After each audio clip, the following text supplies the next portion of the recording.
And now, it's time for TJwow.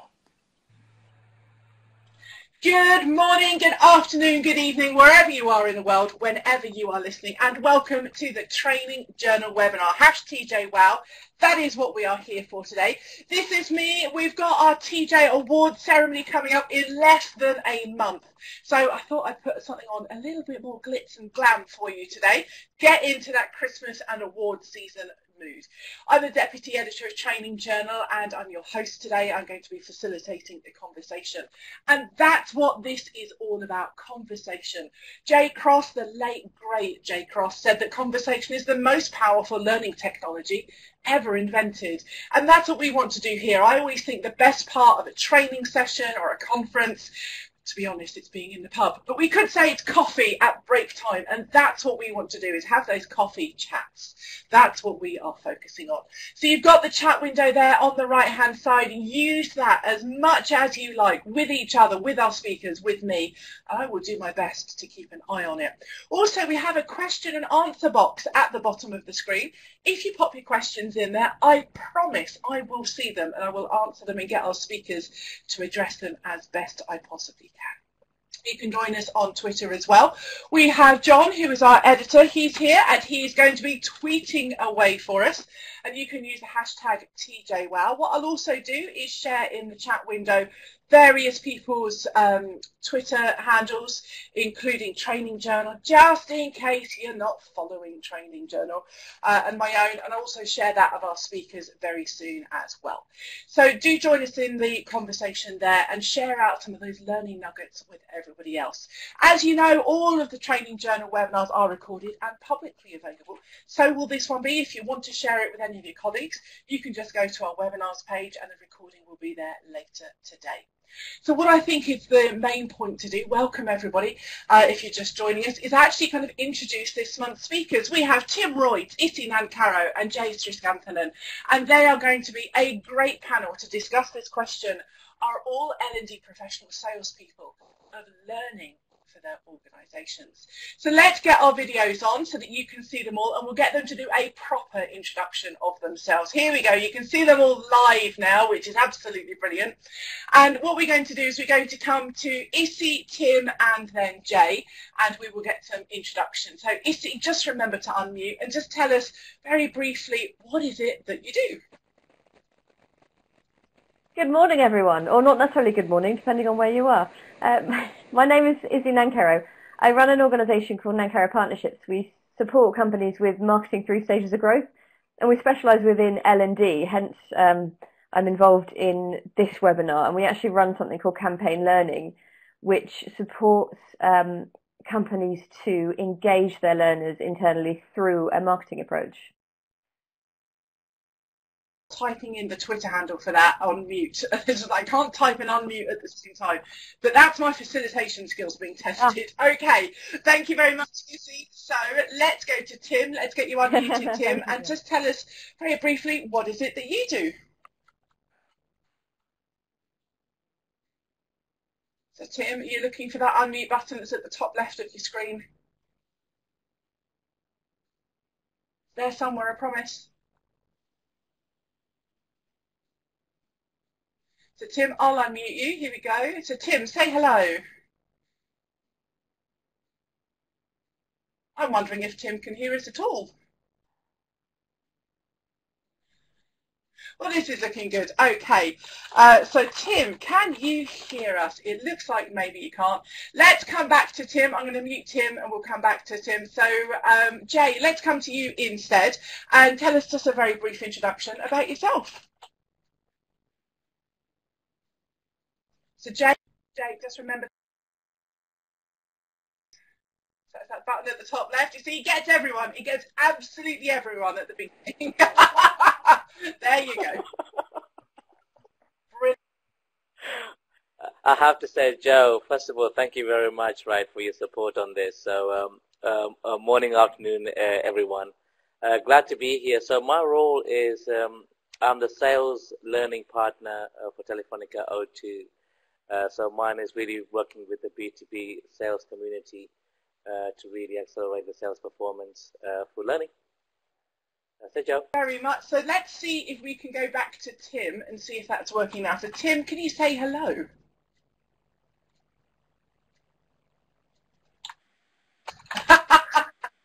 Only kidding.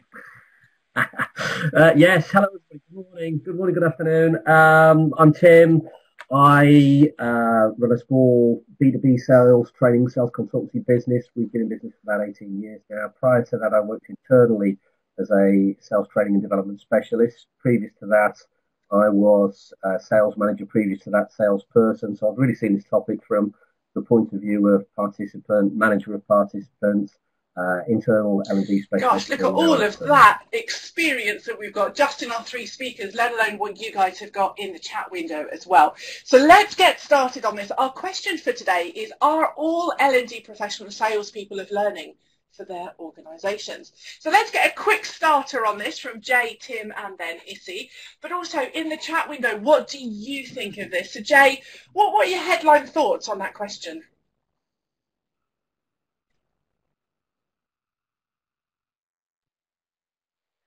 Yeah, I think for me, most L&D professionals are who are client-facing. I think in today's world, and I think I called it the hyper-connected, hyper-distracted world that we live in today, right? Everyone needs to have the sales skills in order to put their opinions across to the people they're working with. But most in particular, anyone that's facing stakeholders or clients, it's a must. I think without that, you won't have your voice heard, and you won't be able to make any effective in the role. Thank you, Jay. And Tim, let's come to you and see what your thoughts are on that opening question. Yes. But to qualify that a little, okay. Can you hear me okay, by the way, Joe? Okay, good. Yeah, fine. There are an extraordinary number of parallels between the world that I'm in of working with salespeople to develop their skills and internal L&D specialists to actually sell and market the concept of training. I'm sure we're going to be exploring a lot of the parallels in more depth. But so much so that a client of mine in Europe that I've been working with for about 10 years now, they're actually in the IT industry. They provide training extensively for their external customers as well as their internal colleagues. We've actually developed a specific program about the skills, approaches, techniques of consultative selling and how to apply those in a learning and development context. And there are a huge number of parallels, as I'm sure we're going to explore in a lot of depth, both in terms of the skills of identifying needs, actually selling the concept of training, and something I fear that is left out too much these days, following up and demonstrating that success has actually happened as well, which is akin to account management. So short answer, yes, but there's a great deal of depth behind that. Thank you, Tim. I think it's interesting what you're saying about the parallels and the tools that you can use as well. And Issy, what are your first thoughts on that question? I actually feel very strongly about this question, and I think we're in danger of all agreeing with each other to some degree, but I'm sure it's in the nuances where we'll have differing opinions. I find that the organisations that we work with, it's not just about the L&D department, it's about any form of internal learning and sharing, where if your main function is to communicate internally, you have to be able to do that effectively. I think the word sales is quite scary. And I think if you tell somebody that they need to start selling to their colleagues, it's more than a little bit intimidating. But if you actually look at it from the bigger picture of saying, well, actually, you need to influence people, you need to have gravitas, you need to convince people essentially of your worth so that they'll buy into it, then the bigger picture of it becomes less intimidating. Yeah, I think you make a great point there, and something that I wrote in this month's TJ, just in case you haven't got it, you can go and find it online, is about that kind of word sales. I wrote in there that, I'm not a salesperson, and that word sales has a lot of connotations that can go with it, not all of them positive. But you're right, it's about all of the skills around that and how we apply them to learning. So let's have a quick look in the chat window. Richard Clark says, yes, I feel that I'm always selling learning, training and development to our staff and stakeholders in order to encourage engagement with a wide range of activities. That sounds absolutely great. Thank you, Richard. And Stella Collins is saying influencing, persuading are really important.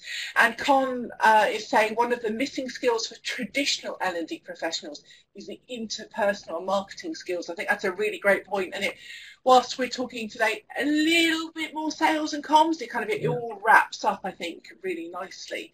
And there's some other bits of conversation going on there as well. So Tim, from your point of view, looking at what we've got going on in the chat window, we're talking about L&D professionals are missing interpersonal skills, marketing skills. Do you agree with that, or do you see it differently? Oh, massive. No, that's what it's all about. But by the way, I have to agree with Issy's point as well about sales. It's a little bit sad that the term sales has got mixed up with so much distasteful behaviours in the world of business. Most of us have been on the end of some fantastic sales experiences, but we don't perceive them as sales. We just think, oh, God, they're really good at customer service. Well, actually, they're very good at understanding your world and enlightening you and enthusing you to get involved with them. That's what it's about. And, the words I'm using there is what we're all challenged with achieving in training. So if you look at some of the basic skills that we teach, I better get away from this term salespeople, haven't I? But if you look at some of the basic skills we teach, such as asking the right sort of questions to understand the needs of the customer, isn't that like training in a business? Because you've got to understand the needs and requirements of your internal clients. Listening skills are critical, absolutely fundamental to success. And then we talk about adapting style to the personality of the individual who you're actually communicating with to enhance communication. Isn't that a lot like the job as well?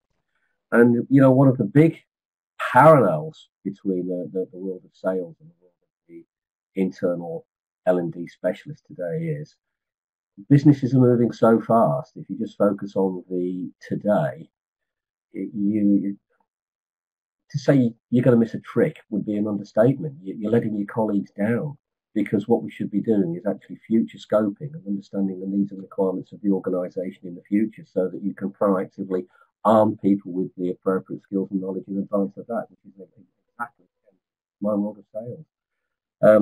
So there are enormous parallels. It's a very, very similar skill set. And you're getting some agreement in the chat window. Stella saying, agree with you, if you don't sell L&D, you're letting everyone down. Richard says, yeah, included in my selling of activities, I'd add comms, planning, tailored and bespoke training, organisation of events, which has increased on the uptake of training and development. Con says, in L&D, we call that performance consulting, understanding the client needs and pain. Jay, let me come to you on this one. Darius makes a good point. He says good selling means relating to client real needs and not being focused on what we think is needed. So there is nothing negative about it. What are your thoughts on that, Jay?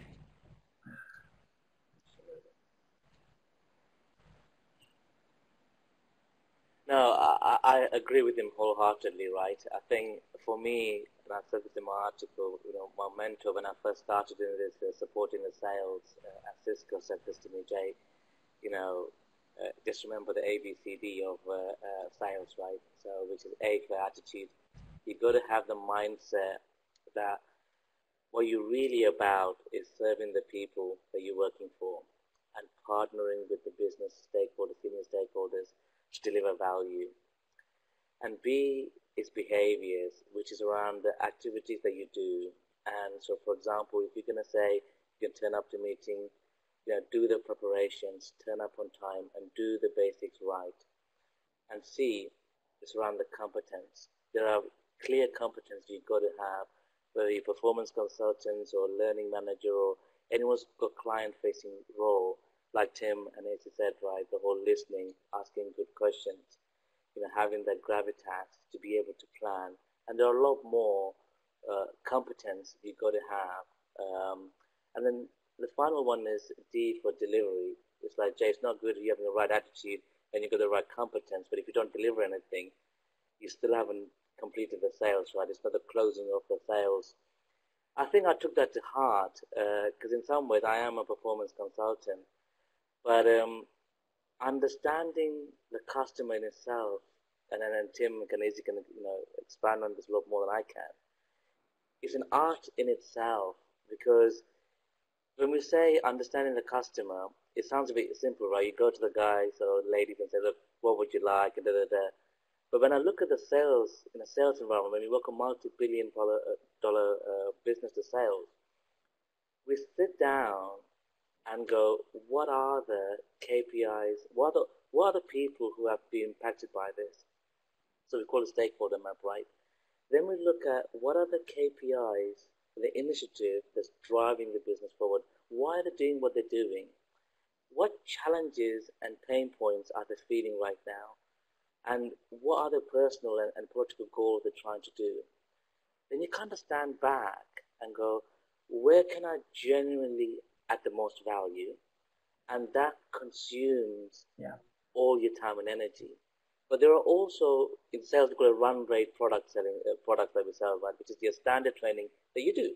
So you might have presentation skills, you might have sales 101. These are things that you do. But where you put your energy on, and the story that you tell around that to the stakeholders is critical. But the other side of sales is not only understanding the customer's needs and requirements, but to be able to sell their value to the stakeholders in a way that they understand. Because when we look at the learning professionals, we know, right, you build your knowledge on what you already know. So I think what I often find, what I had to learn, if I be candid, with the sales guys, is when initially I had the passion, the energy, and I used to just go and talk to stakeholders with everything that I know from my point of reference. And they look at you like, cute, but we got sales to hit and 100 other things that we need to be getting on with, but we appreciate it and they'll do it, but they don't believe in it. And that's what I had to really work on for many years, to kind of go, you know what, I need to be able to tell that story, their value, in a way they find it inspiring and relevant, so they make the time to do whatever that I'm asking them to do. And I'm comfortable with that because my intent from my heart is to serve them and to do right by them, even when they don't see it. I think the long-winded answer, Joe, but that's kind of the passion comes out, right? So you got to keep me at bay. Right, Thank we you. can hold you like just there. But yeah, you're right. Passionate, that's what people are here for, is to bring their passion and their experience. And you've got some agreement going on in the chat window. Stella's saying you make a really great point about talking in their language. I know Con, who's here, always says the same thing, speak the business language. Tim's murmuring in agreement as well, which is good. So, Issy, let's come to you now. Stella made a great point further up in the chat, saying maybe we should split the L&D team and skills into relevant roles. Some people are better at selling L&D and some are better at organising. Often it's one or two people trying to do all of it. So this to me comes down a little bit to maybe strengths as well as upskilling. What's your view on that, Issy? That's really interesting. I read a blog on that the other day and I'm racking my brains to figure out who wrote it. If I can remember, I'll write it in the chat box later. I think that the roles within L&D that are the key roles have changed significantly, and they're not going to stop changing anytime soon. I think some of the points that have come up so far have been really interesting. So, for instance, if you're looking at trying to work out what people value and therefore using that in your sales tactics, actually there are so many tools available now and methods available to establish where your learning is being effective, how it's having an impact, and automatically bringing in that data. And I think that there's a different way to use it and a different way to use that as a sales tool depending on the scale of the organization. So if you're looking at having an individual or a few individuals that are essentially internal salespeople, although I know that we're all a little bit anxious about using that word because we don't want to give it the wrong impression.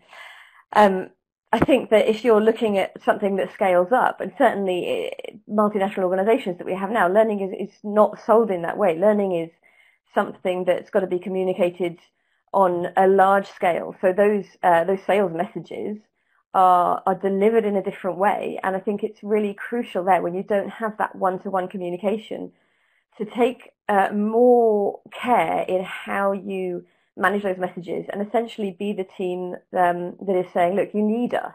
You need us to be able to fulfill your role properly, to fulfill it well, to meet your targets. This is where we are succeeding over here. If you want your team to succeed, if you want your team to be like that team, this is how you do it. And we are an integral part of that kind of bigger puzzle. I don't know if, because I think, Tim, where we're coming from different like frames of experience, where you're talking about sort of the skills of the people. And I think there's a lot of backup work that supports that as well in terms of engaging everybody. Yeah, and I'd like to endorse Jay's points as well. There's a danger that don't forget the people who all of us are engaging with are busy people. They've all got too much on their plate to deal with anyway, and they are far from experts at development requirements and what it really is going to make a difference. So not surprisingly, there can quite often be almost a knee-jerk reaction where people come to, oh, we've got a big problem, we need this. It's all to say, okay, and think you're doing a good job. In fact, I would argue that's probably the worst job you could possibly do for them.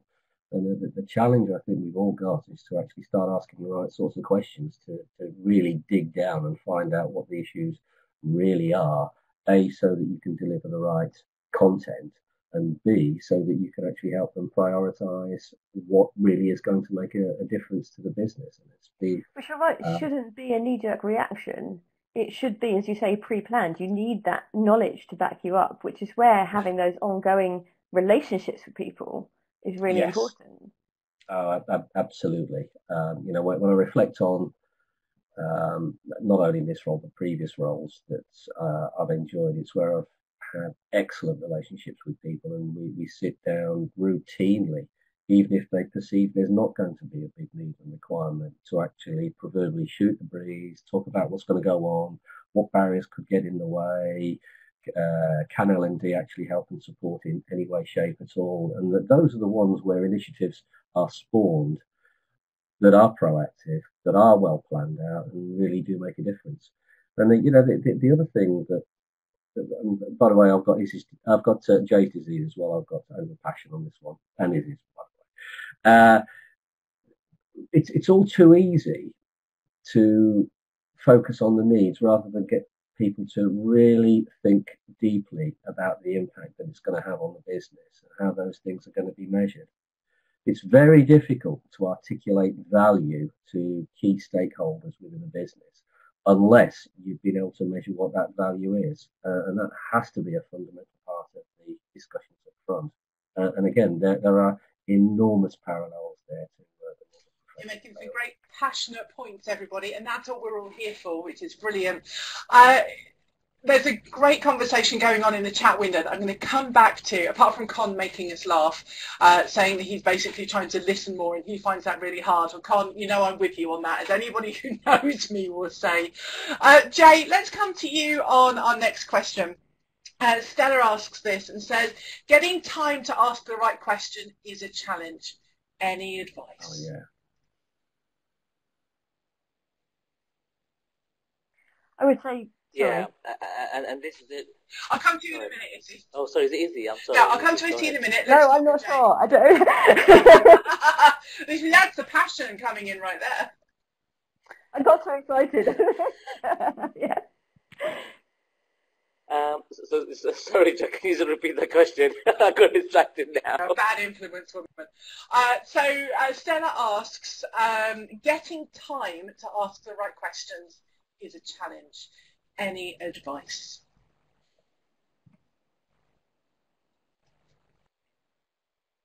Yeah, and I can really speak from experience here, right? So if I look at my roles, I'm probably the bottom of the pyramid, if you like, in terms of my title. But if you look at the engagement, I typically work with the C-suite. And you can imagine the first time you go to them, right, and they look at you. So you actually haven't sold anything, and you look fairly young, and you're going to tell me how I should run my sales team, are you? Right? So they don't say this, but it's very obvious, and I'm used to it at the beginning stages. And I think that what I find useful is I don't go straight to the top.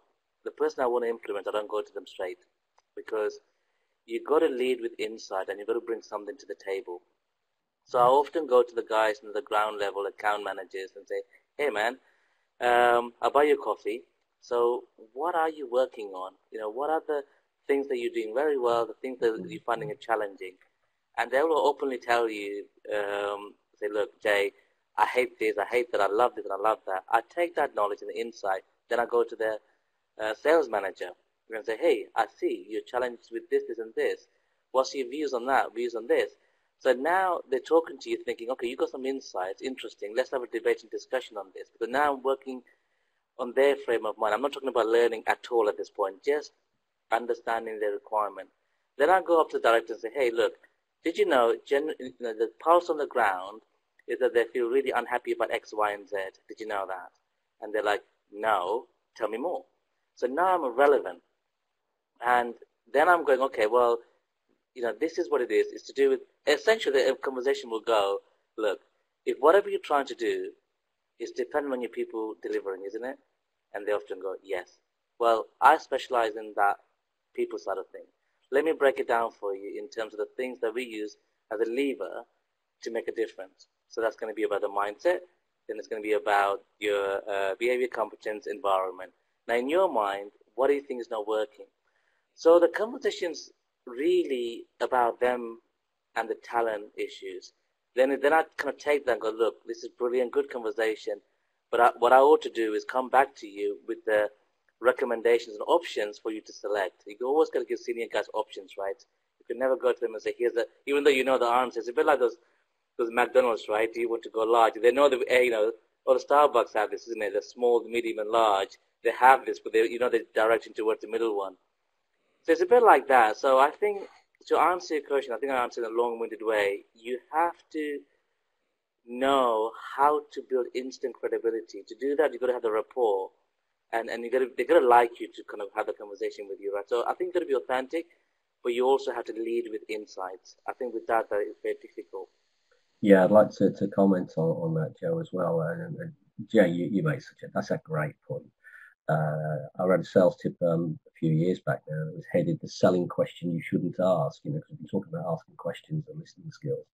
And it actually came from an experience I had working with a client who were approaching C-level suite type people, but in a sector they weren't used to. So I actually had a contact on LinkedIn, somebody who I knew very well, and I said, would it be okay to interview you about what you like and what you don't like when you're approached by a professional salesperson? He said, sure. And as soon as I said, tell me, what don't you like? And he was on it like that straight away. And he said, I hate it when people ask me, tell me about your business. He said, I expect them to tell me about my business. I expect them to have done the spade work and then ask further questions to validate what they've already understood. So I think the point that you make, Jay, about L&D professionals working in a similar manner with their senior colleagues internally is an excellent point. And Issy? I'm worried about jumping in now. Yes, I think that is a really good point. And I think that you touched on something as well, Jay, around having to have that rapport in the first place. And that takes time to develop. And you need to have it with a wide range of people across the organisation and both below and above kind of those ends of the hierarchy as well. Because you need to be that person that understands what the needs are, understands what people care about, understands what their pain points are, so that you're then valuable to the C-suite, so that you can bring something to the table. I think it was exactly the words you used, Jay. And then as soon as you start to be seen to be doing that effectively and can actually contribute to that and relieve people's pain, then bringing up questions later on becomes easier. But it's getting that initial situation that can be quite difficult. We've worked with a couple of organisations where they've looked at the wider kind of comms piece within their L&D, and I think the question that was earlier about the different roles, and they actually had people in their team that were specifically allocated to developing strategic relations, to developing online communication. So we're talking like a big organisation that has decided to strategically break into delivering their learning more effectively and looking at how to scale it up and how to add their credibility on different levels so that they've got backing, so that they've got so that it then becomes easier to to ask for a seat on that table of that important meeting and have time at that important meeting, because it just adds credibility. But it does take time. Yeah, and I always say, you know that you've kind of got to that position when your colleagues aren't coming to you saying, I need this training. They're coming to you saying, I'd like to bounce something off you for your input. When you've kind of, for want of a better phrase, when you've trained people to regard you in that way, you really have made it. Jay? Sorry. No. It's fine. And you know what? This is also where the sales skills comes in handy for me, right? And I have to say, I'm not a salesperson, but I have to learn these skills because often, from a learning professional's point of view, we try to do right by the client in terms of listening and all that kind of stuff. But it does get to a point where you switch over, because at the early stages, you're influencing through insights and gathering their requirements. Then you also, I think what I find is you've got to put your stamp on it that you are an L&D professional, you know what you're doing. And otherwise, the problem that comes in is stakeholders are very quick to give you a solution. So I think I agree with you, Jed. That's a fantastic. This is a problem we got. What we need is a 2 days training, and let's just do it. So, and that's where you have to have your gravitas and kind of take them on the journey, and then quickly go, look, I'll take care of it for you. I'm going to put something together. I'm going to give options. That's very important. Otherwise, you raise the awareness. And often when I work with sales guys, they want an immediate fix. And it might not be the appropriate fix. So you've got to sort of calm them, kind of give them time and you've got to manage that conversation is equally important. I think you make some great points there. Everyone, all really great points around that whole area. And in the chat window, lots of stuff being shared, all sorts of good stuff. And Richard had said resourcing for all of this can be challenging, as training and development teams are usually so small and have so much work to do. And Stella makes the point that it's true as a small independent business too. But I guess it's how many of our clients feel, and probably nobody feels there's sufficient time or people. Is that what you were thinking as well, Jay?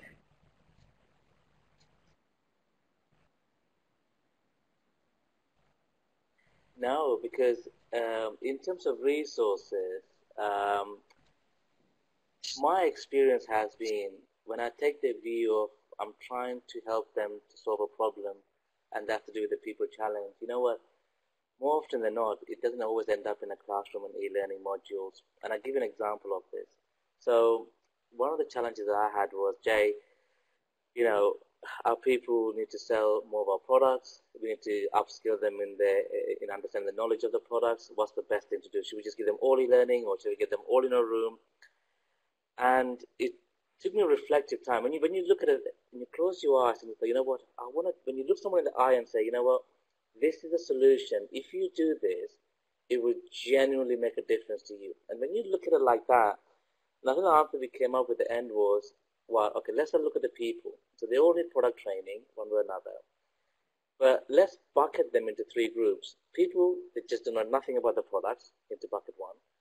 People that know the products, one way or another because of the experience, or they had exposure to it, but they lack confidence.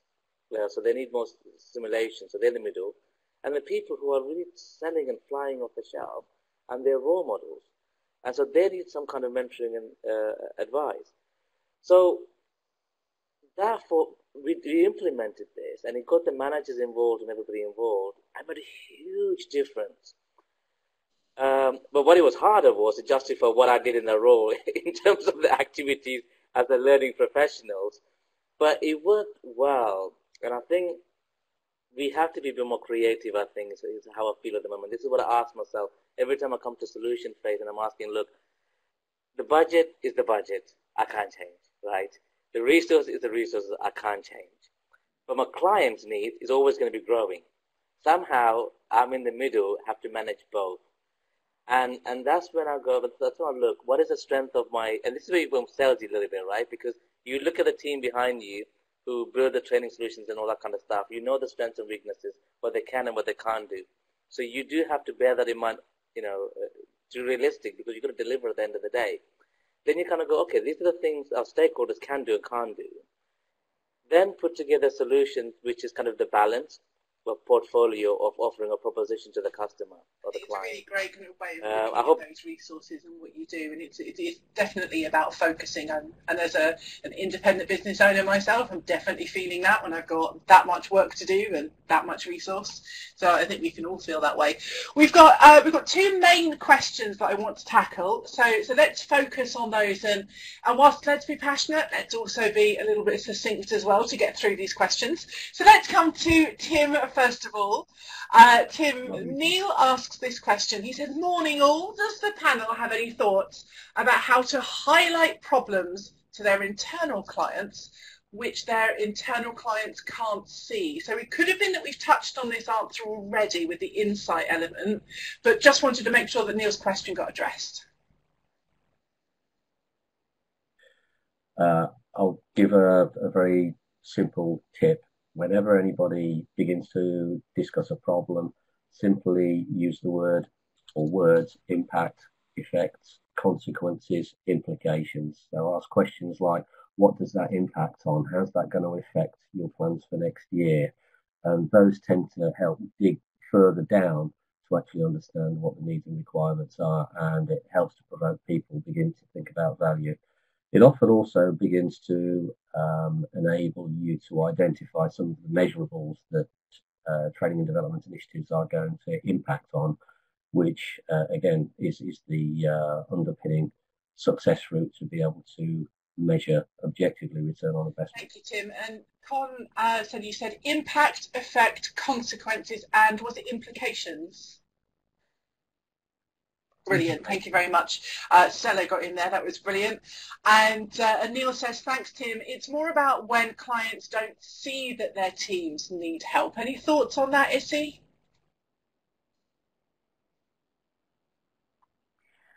I think that comes down to the communication piece and having the connections, because I think this is a very common problem. And if you don't have those open communications or those platforms for those conversations, then those problems won't be foreseen. But that is the only way to prevent those knee-jerk reactions. And it takes time. It does. It goes back to some of those kind of relationship building elements as well. And in the chat window, Stella says, is sales training easier to sell because it's closer to the money? I have a belief it's harder to sell other kinds of training, but happy to be challenged on that. So Tim's saying no. I think as a small independent business owner, Stella, I find that sometimes you come down to like what's the most impactful part, and then it's kind of going from there, and I'm sure you've had that experience. So let's go. Yes, Tim, go on. If I could comment on that, yeah, the big challenge when you're trying to sell sales training, be that as an internal specialist or an external specialist, is that your decision makers and influencers are absolutely focused on cost, and cost principally in terms of time.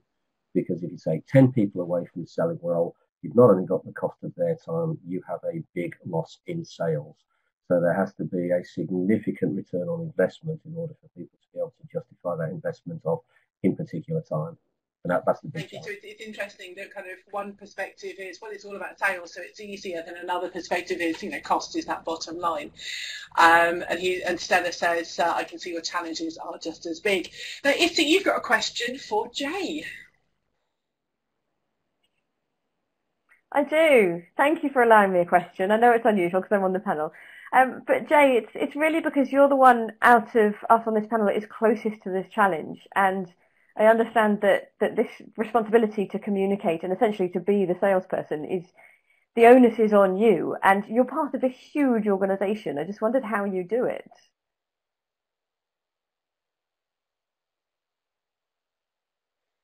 Yeah, so it's a multiple approach, right? I think I use my sales directors and managers as the main vehicle. So whenever they have their all hands, or if they have any big meeting, they get me as one of their presenters and we co-deliver so that people see this as a joint work as opposed to just something L&D is doing or something he's doing. But we also have a team of people. So I'm a bit like a client manager to the sales organization, but there are central teams who specialize in comms, reporting, and infrastructure design and so on. So we have our newsletters and the general comms on the intranet. But the most effective ones are the ones between myself and the sales director do for our community, the most impactful one. And they have quarterly monthly. Jay, and thank you, Issy, for the question. Of course, the panel can ask questions. And Richard says, that's a good point, Jay. Joint work and presentations with senior managers, getting buy-in and support from them helps. So we've got a question from Olivia. Tim, I'm going to come to you on this one first of all, and then if Issy and Jay want to contribute to it, of course they're welcome to. Olivia says, I find that buying any new idea often takes being exposed to something a few times. The first exposure is hardly ever enough to get someone to buy a new idea, which is good in a way that we're not so easily influenced. My question is, do you have a number in mind for how many exposures are needed to get a deal? And we often see this, certainly I'm developing my knowledge around sales and marketing, you see that it's kind of touch points in a sales funnel that people need. So Tim, let's come to you first on this one. Well, do I have a number in mind? Yes, and the number is what's appropriate for that individual person. I should be a politician, shouldn't I? A couple of serious points I'd like to make. One is we get into language of adopters. People tend to adopt new products and concepts at a different pace. There are people called innovators. Innovators love new. They're the guys who you see queuing up outside of the iStores 3 days before the new iPhone is launched. They're not buying it because it's better. They love new. There are people, and I won't be personal and talk about my wife here, but there are people called laggards who are just beginning to buy their first VHS recorder. I exaggerate, but you get the point. Now, this has got significant implications to all of us when we're actually trying to guide people towards a new concept. The last people who you want to approach first are going to be the proverbial laggards. The people to influence internally in terms of key stakeholders are going to be the people who are more innovative. And indeed, during product and service launches, those are the segments of the market that are targeted accordingly. So I think, again, it's a big parallel between the world of sales and the world of L&D. You need to segment your internal market and approach the right stakeholders. The other point is that you can reduce the number of contacts and amount of time by the use of some questioning skills. And those impact questions are absolute classics, because if you ask people, an interesting thing about those questions, by the way, unlike a lot of questions, they're not being asked to acquire information. The purpose of the question is to provoke the other party to think things through, and you probably already know the answer. So when you're asking questions like, well, that's interesting, so how big an impact is that going to have on the ability of that team to deliver their KPIs next year? You probably already know the answer, but somebody just might not have thought it through. The more that people think things through and the more that people understand the gravity and significance of the issues, the more rapidly they will embrace an appropriate cost-effective solution to address. I think you're absolutely right, and this is where that consultancy piece or performance consulting comes in. Olivia earlier on mentioned that selling is actually less about talking and more about listening, and that's a really kind of interesting part. Now, Issy and I were talking last week around this topic, and it was really focusing on asking those very questions and thinking things through from a client perspective. So Issy, I'm going to come to you for our very last question before we go into our reflection area. I really wanted to add to that. Is that possible? Seconds. Have we got time? Thank you. Sorry. Yeah, I think absolutely there is no set number, but segment your audience and segment them again and segment them again. Make an interesting build-up before you've even released the course that doesn't give away all of the answers. Then do a big launch, if it's, say, a build-up to a policy change or something specific, and then do continuing messages after that that actually identify where your skill gaps are and say, well, you people aren't doing this very well, you need to do this. It's oversimplification, but essentially you just keep at it. Sounds good. And Tim's added into the chat window the challenges to help them think. Jay has also added for each phase you need to think about a comms plan. So it's all coming together and helping to think a bit more like a marketeer. And actually that's a little bit, I think, where we're going with our last question before we go into our reflection. So Con asks this one, I'm going to target this one to Issy, because Issy, you mentioned campaign learning in your opening. And Con asks, where does campaign learning fit into the whole discussion on L&D being salespeople? It's the engagement piece, but I do hate to use that word because I think it oversimplifies what it's about. Campaign learning is a phrase that has been around since before us, but we've in a way coined it. It really looks at how to get people involved at all levels within learning. It increases the gravitas of the people that provide learning provision. It is a means to embed yourself into the organisation where you're getting data feedback on who's successful at what, who's not as successful at what, so that you can really fill in those learning gaps and continuously communicate with people in a way to increase engagement, to open up those conversations around, where are your learning needs, and to get kind of more effective information to take to the board around, what is actually needed at the moment within the organisation to reach your next lot of business objectives. And I think there's some lovely stuff coming through in the chat window. Jay's commented as well. It's that campaign learning is an L&D product or proposition. Olivia says she's got some insight, and she'll try and adopt a selling strategy that is tailored not just to situations, but also different personality types, and in that respect, coaching, as Stella had mentioned. So that's all good. So what we're going to do now is we're going to move into our time for reflection. Our speakers are staying here. They are not going anywhere. I won't let them, I promise. But they are going to come off webcam. So let's just do a quick wave goodbye from the webcam, and then we're going to move into our reflection and think about what it is that we are doing from here. So we're going to have a quick practice first of all. So what you'll see on your screen on the left hand side is a toolbar that looks a little bit like what I've got on the screen here. So what you should be able to see is there is a T text tool. If you click on that, you should be able to go and type your name on the screen and then click on the screen and it will reveal your name. So let's go and see if we can do this. Well done, Stella. Well done, Suze. Well done, Con. So if you're thinking she hasn't read my name out yet, don't worry. All you do is you click on the T, click on the screen, type your name, and then click again, and it will reveal it for everybody to see. So thank you very much for that, Richard, as well.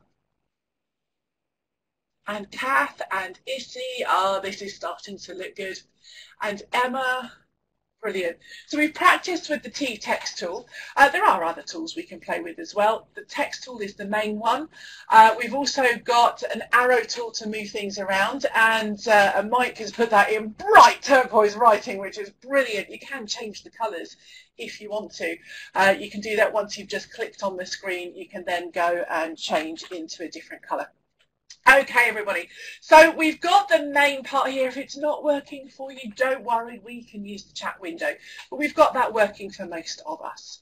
So what I'd like to know today is you have a think about, the great conversation that we've had. We've had some brilliant questions, brilliant answers in the chat window and from our speakers.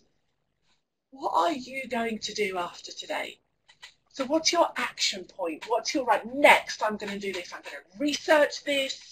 I'm going to look at this, I'm going to do this differently, I'm going to speak to this person. Or what is it that you're taking away with you? If you're thinking, oh, I wanted to do something different, we can always delete something, that's no problem. And you can use your stamp tools as well, brilliant.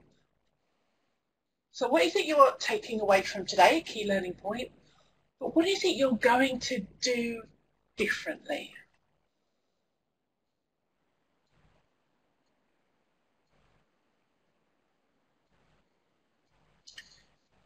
What are some of the things that we've got? Check my email for a mail from Joe. I think that might be Olivia. Olivia asked me a private message question, and I didn't quite have the run time to be able to type an answer whilst doing this. Yes, I definitely will email you, Olivia, I promise.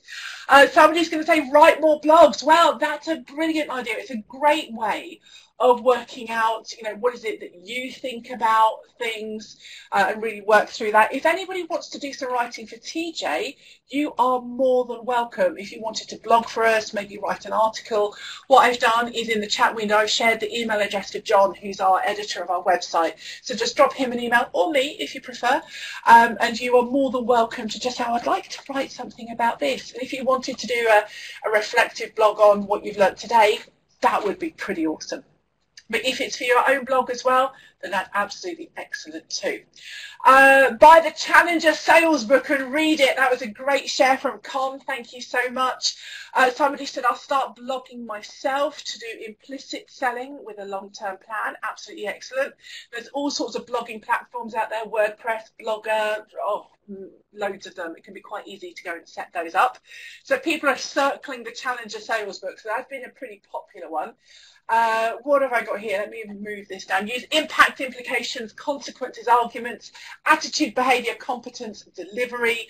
Remember that time cost is one of, if not the main reason, that clients don't want to hear the right solution. Oh, that's an interesting one. Going to practice tomorrow with a client and ask Tim's questions about impact. Really good. Try and spend a bit more time talking to staff within teams, followed by managers, in order to gain a deeper understanding of issues, problems, desired outcomes, further training needs. So that was kind of picking up from the point that Jay made. Brilliant. Focus on impact, effect, consequences and implications. I liked that language. Really great point there from Tim. And at the bottom left there, let me just move it so we can see it a little bit easier. Somebody said implement coaching techniques more. Yet coaching techniques can be used in so many different ways. So they're absolutely great. What a great list from everybody. Let's come back to our speakers and ask for their thoughts on what, we've been chatting today, everybody, Issy, Jay and Tim. And these are the things that people are picking up and wanting to go away with. So, Jay, first of all, what are your thoughts about what people have shared there?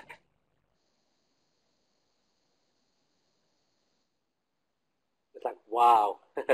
People have taken so much. I'm just looking at the time, and I don't know where the 1 hour has gone. This is great. And I learned a lot just by following the chat and from the panelists here as well. So brilliant, Jay, thank you. And I like the fact that you say that you learned a lot. What is it that you've picked up from the chat? What have you focused on, Jay? Yeah, I think it just reminded me about the comms from the conversation with Issy. It reminded me about the role of coaching and the language that people have written here. And also, it reminded me the basics of sales and some of the good questions that that was been asked here around, how do you get that first conversation going with the stakeholder?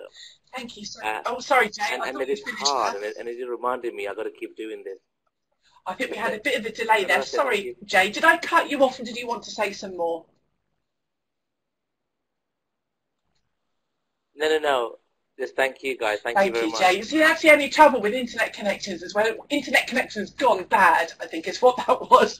Thank you, Jay, for sharing that. So Tim, let's come to you. What were you seeing in these action points that people are taking away?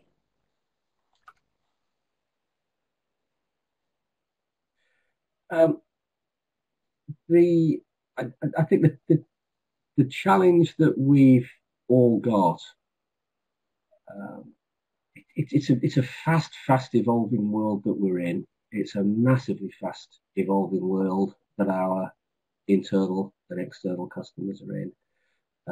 The big challenge we've got is to help them think through and understand what's really required. And I think that's probably come out quite strongly in the discussions and from the screen we've got in front of us. And it does beg the question, and I don't know the answer to this, by the way, but it does beg the question, are we doing as much as we could to bolster the skills of our colleagues in learning and development to actually do these things and engage with stakeholders and build the relationships as Issy was describing earlier, and really dig down and understand the needs and requirements. I don't know, but it's food for thought. Brilliant. And I think it's a great point about continuously developing our skills, and those kind of things are really important. So thank you very much for that. And Issy, let's come to you as well. Hello. Yes, I love how much has gone on this screen, and I haven't been able to read all of the chat, but the bits that I've seen have been really quite inspiring, because one of the things that I find about learning and development teams as a stereotype is that we're people that want to grow, to expand, and therefore I think it's great that so many people that are on this webinar are looking at the concept of how is L&D changing, because I think this subject really touches on one fundamental aspect of it. Brilliant. And what have you got from the conversation today? From the conversation, I have got a wider perspective on kind of the periphery of the items that I focus on. So if I focus on the marketing and the engagement piece, what I don't look at as a person, as a company, is the one-to-one sales technique. But what's really interesting is some of the crossover between that and the marketing techniques that we do look at. Ah, fantastic. And I really like that all of our speakers have been here today, because they've got great experience and a great angle on this question, and I wanted that to come through for everybody. But also they're taking things away as well from this conversation. I think that's pretty awesome. So thank you very much to all of our speakers. And as Jay says, I can never believe that the hour has gone through quite as quickly as it has. So thank you so much to our speakers. It must be said, we've got Tim, we have Issy, and we have Jay, and I'm just sharing their details again in the chat window for you.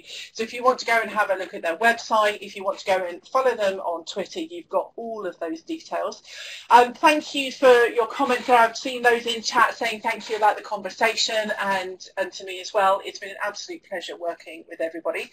As you know, all of our webinars are recorded and available on our website, and this one is no different. It will be available very soon, so you can go and have a look at that, and also what's coming up. You know, you can join the Twitter conversation. John has been tweeting away quite happily, and we would love you to go and continue that conversation, your thoughts, what you've learned, what you've picked up, and get involved with people along those lines. And our next webinar that we have coming up, well, we've got a really great discussion, actually probably a really good one to kind of take a next step from where we are here, which is all about how can we use social media in order to support learning. So we have Fiona, Stephanie and Margaret coming up next month, and I think that's going to be another absolutely great conversation. But for now, I'd just like to say thank you once again to Issy, Jay and Tim for being our speakers. It's a bit overwhelming to be on webcam sometimes, but we are really glad that everybody did. And also thank you to everybody in the chat window. It's you guys that have made it an amazing conversation. So thank you very much. Thank you, Issy, Jay and Tim, and we will see you all hopefully next month.